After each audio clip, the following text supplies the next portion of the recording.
तो ये बात है आज से 7 साल पहले की। When I was in 6th class, मेरे साथ जितने भी बंदे पढ़ते थे वो सारे बातचीत करने में बहुत अच्छे थे। एंड जो मैं था, मैं टीचरों से बातचीत नहीं कर पाता था। एंड जो स्कूल का जो हेड मास्टर होता है ना, जैसे तुम बोलो प्रिंसिपल, मैं प्रिंसिपल के सामने बोल नहीं पाता था, मेरे वर्ड्स नहीं निकलते थे। अगर कोई मुझे प्रिंसिपल के सामने ले जाता था तो मेरे पैर कांपने लग जाते थे। एंड कोई भी टीचर उठा देता तो मेरे वर्ड्स नहीं निकलते थे, पता नहीं क्या क्या बोल देता था। एंड मैं बहुत ज़्यादा डरता था लोगों से बात करने में, आसपास के लोगों से बात नहीं कर पाता था। स्कूल में जाता था तो लोगों से इतनी खास मुलाकात नहीं हो पाती थी। कोई सामने से ग्रीटिंग करता था तो उसका भी जवाब बहुत ही बुरे तरीके से देता था, मतलब दिया ही नहीं जाता था। कोई मुझसे बात करने की कोशिश करता था तो मैं बिल्कुल फेल हो जाता था उससे बात करने में।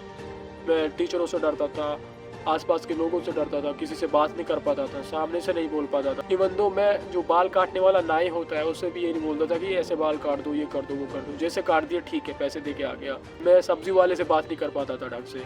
ये सब चलता रहता है। मुझे भाई चेंज करना था, मुझे अपनी कम्युनिकेशन स्किल्स को इम्प्रूव करना था, मुझे खुद को चेंज करना था। तो फिर अचानक से मैं ऐसे ही 2-3 साल बर्बाद करता हूँ। ऐसे ही मेरी 10th आ जाती है। 10th में भी मेरी कम्युनिकेशन स्किल्स इतनी खास अच्छी नहीं होती। लड़कियाँ मुझसे बात करना चाहती थी सामने से, बट मैं जो था मैं उनसे बात नहीं कर पाता था। मैं थोड़ा शाई था। उन्हें लगता था कि मैं रूड हूँ, लेकिन मैं उस टाइम पे रूड नहीं था। मुझे घबराहट होती थी, थोड़ी बहुत घबराहट तो मुझे अब भी होती है लड़कियों से बात करने में। अभी भी मैं मतलब इतना परफेक्ट नहीं हूँ, but still I am working on my self. तो उस टाइम पे अगर कोई लड़की मुझसे सामने से बात करना चाहती थी तो मेरे पैर कांपने लग जाते थे, मैं धक धक होने लग जाता था। उस टाइम पे अगर कोई टीचर मुझे बुला ले तो मेरी फट के हाथ में आ जाती थी। मैं बहुत ही ज़्यादा चुप रहने वाला बंदा था पूरे स्कूल में। हर कोई मजाक बनाता था मेरा कि ये बहुत चुप रहता है। बहुत से लोग जो होते थे वो हाइट को लेकर मजाक बनाते थे, क्योंकि उस टाइम में मेरी हाइट बहुत कम थी। मैंने हाइट को भी इम्प्रूव कर लिया आज के टाइम में। And still I am working on my self. ऐसे ही 2-3 साल बीत जाते हैं। मैं ऐसे ही सफ़र करता रहता हूँ, भटकता रहता हूँ, ज़िंदगी को जीने की कोशिश करता हूँ, लेकिन ज़िंदगी को नहीं जी पाता हूँ। मेरा एक टारगेट था, वो था भाई ज़िंदगी को ईजी तरीके से जीना, ज़िंदगी को बहुत ही ज़्यादा आसान तरीके से जीना। लगा ही रहता हूँ ज़िंदगी को आसान बनाने के लिए, लेकिन जो सबसे ज़्यादा रुकावट करती है वो चीज़ थी कम्युनिकेशन स्किल्स। कम्युनिकेशन स्किल्स के थ्रू तुम किसी से भी कम्युनिकेट कर सकते हो, बातचीत कर सकते हो, बाहर जा सकते हो, घूम सकते हो, अपने माइंड को रिफ्रेश रख सकते हो। मैं हमेशा से कमरे के अंदर बैठा रहता था, नए नए थॉट्स आते थे, इधर उधर को पढ़ता रहता था, ऑनलाइन इधर उधर ये वो फालतू की चीज़ों में लगा रहता था, बाहर नहीं जाता था। बट धीरे धीरे 2-3 साल बीतते हैं, 4 साल, 10वीं पास कर लेता हूँ, 11वीं पास कर लेता हूँ, स्कूल भी जाना बंद कर देता हूँ। 11वीं क्लास में मैं स्कूल जाना बंद कर देता हूँ। धीरे धीरे साल बीत जाते हैं, स्कूल नहीं जाता, कभी जा रहा हूँ कभी नहीं जा रहा हूँ। स्कूल जाना बोरिंग लगता है, लोगों को मैं बेवकूफ़ समझने लग जाता हूँ, उनको क्रिंज समझता हूँ। जो लोग बातचीत करने में अच्छे थे, जिनकी कम्युनिकेशन स्किल्स अच्छी थी, और खुद को मैं सिग्मा कूल पता नहीं क्या क्या समझता था। बट धीरे धीरे मुझे समझ आया कि कम्युनिकेशन स्किल्स को इम्प्रूव करना बहुत ज़्यादा ज़रूरी है। उसके बाद मैंने खुद के ऊपर काम किया। मैं बाहर जाके लोगों से फालतू की बकचोदियाँ शुरू कर दी। मैंने नए नए लोगों से मिलना, उनसे बातचीत करना, मजाक करना, मजाक खुद का मजाक बनवाना, उनके साथ बकचोदी करना, किसी को भी पकड़ना और उसके साथ बकचोदी करना शुरू कर देना। ये सब चीज़ें मैंने अपनी लाइफ में ऐड करना धीरे धीरे शुरू कर दी। धीरे धीरे मैं सबसे बात करने लग गया, किराने वाले से बात करनी शुरू कर दी, मेडिकल शॉप वाले से मजाक करना शुरू कर दिया। यस, मैं करता था। मैंने जो नाई होता है बाल काटने वाला, उससे मजाक करना, बातचीत करना, खुल के बातचीत करने लग गया। क्रिंज होता है उस लेवल पे मैंने बातचीत करनी शुरू कर दी। मतलब ऐसी बातचीत नहीं की थी कि सामने वाले को हर्ट हो जाए, हाँ नॉर्मल जो होता है। लोगों को तो क्रिंज ही लगती नहीं सब बातें, तो उन लोगों को लगती है जिनकी कम्युनिकेशन स्किल्स अच्छी थी। तो मैं लोगों से यूं ही बातें करने लग जाता हूँ। रास्ते में कोई भी जाता है, अगर मैं उसको थोड़ा भी बहुत भी जानता हूँ तो उसको छेड़ने लग जाता हूँ, और क्या कहाँ जा रहा है ये वो, फालतू की बकचोदी उसके साथ शुरू करने लग जाता हूँ। कोई भी अगर स्टूडेंट मुझे मिल जाता है मेरी एज का, तो उसको तो मैं छोड़ता नहीं हूँ। तुम मिल गए तो तुम्हें पकड़ के बातचीत करने लग जाऊँगा, और बताओ कैसी लाइफ चल रही है, क्या कर रहे हो, पढ़ाई वढ़ाई में क्या चल रहा है तुम्हारे में, और लौंडेबाजी चल रही है या फिर नहीं चल रही है। कोई भी टॉपिक मिल जाए, मेरे पास टॉपिक बहुत होते हैं सामने वाले बंदे से बात करने के लिए। वो जाता ही नहीं है, वो बोर ही नहीं होता, मुझसे बात करता रहता है। It's all because of my communication skills. मैंने अपने ऊपर काम किया, मैंने खुद को इम्प्रूव किया। सबसे ज़्यादा इम्प्रूवमेंट जो आई वो थी भाई 2023 में। मेरी लाइफ में एक बंदा आता है, his name is Zaid, and वो रिलीजियसली आता है मेरी लाइफ में।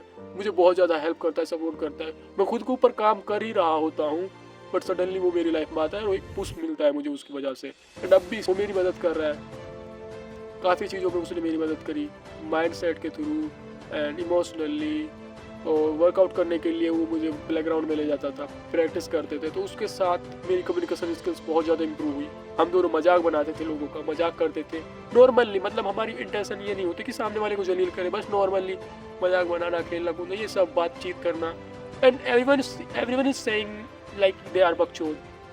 वो मुझे बकचोद कहने लगे, उसे भी बकचोद कहने लगे। तो अगर तुम्हारी कम्युनिकेशन स्किल्स इंप्रूव हो रही है तो इसका मतलब समझ जाना कि तुम्हें लोग बकचोद कहना शुरू कर देंगे। जब तक तुम बकचोद नहीं बनोगे तुम्हारी कम्युनिकेशन स्किल्स इंप्रूव नहीं होंगी। और अगर तुम्हें इस सोसाइटी में फिट होना है तो अपनी कम्युनिकेशन स्किल्स को इंप्रूव करना पड़ेगा। जाके हर किसी से बातचीत करो, कुछ भी बातचीत करो। हम जाके बूढ़े जो होते हैं ना, बूढ़े लोग, उनको पकड़ते थे, उनके साथ बातचीत करते थे, लेकिन फालतू की बकचोदी नहीं करते थे यार। बुजुर्ग जो होता है वो अलग होता है, मतलब उसके साथ तुम फालतू की बकचोदी नहीं कर सकते, ये खिलाफ हो जाता है तुम्हारे कैरेक्टर के। तो हम उनके साथ नॉर्मली बातचीत करते हैं और कैसे हो, ये वो हाल चाल जो होता है नॉर्मली किसी को भी पकड़ लेते थे। एंड काफ़ी लोगों से बातचीत करते थे, मौज मस्ती या मजाक।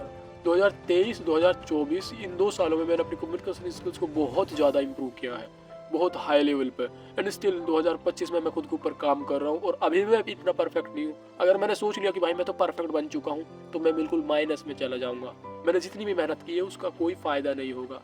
तो कभी भी ये मत सोचो कि मैं तो आई एम डन, मेरा तो हो चुका है, मैं तो हो चुका हूँ परफेक्ट कोई नहीं होता। Still I am working on my self. अभी भी मैं लड़कियों के सामने इतना खास बातचीत नहीं कर पाता हूँ, बट आने वाले टाइम में मैं कर लूँगा। तो अगर तुम्हें इस वीडियो से कुछ सीखने को मिला है तो तुम बताना कमेंट में क्या सीखने को मिला है। बाकी मैं तुम्हें लास्ट में 3-4 चीज़ें ये बताऊँगा जो शॉर्ट चीज़ है।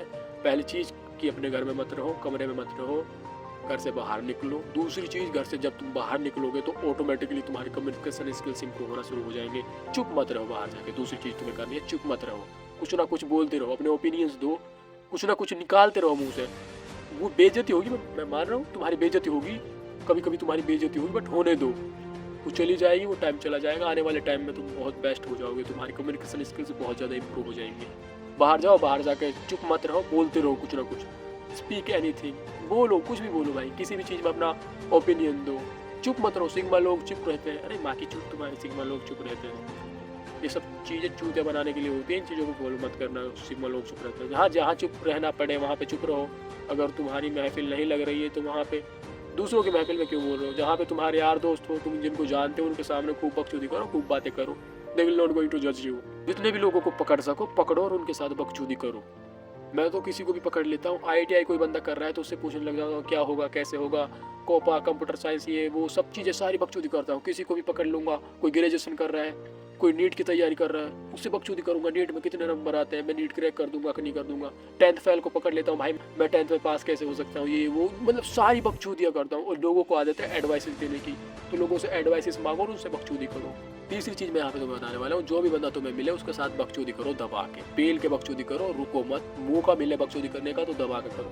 किसी भी चीज़ के रिलेटेड तुम बात कर सकते हो जिसमें तुम्हारा इंटरेस्ट है, पढ़ाई के रिलेटेड, यूट्यूब के रिलेटेड, सोशल मीडिया के रिलेटेड, लड़कियों के रिलेटेड, कोई भी चीज़ हो उसके बारे में तुम बात कर सकते हो। एंड चौथी चीज़ तुम्हें क्या करनी है, तुम जाके भाई बाहर की चीज़ों को ऑब्जर्व करो, नेचर को ऑब्जर्व करो, लोगों को ऑब्जर्व करो, देखो चीज़ों को, लड़कियों को ऑब्जर्व करो।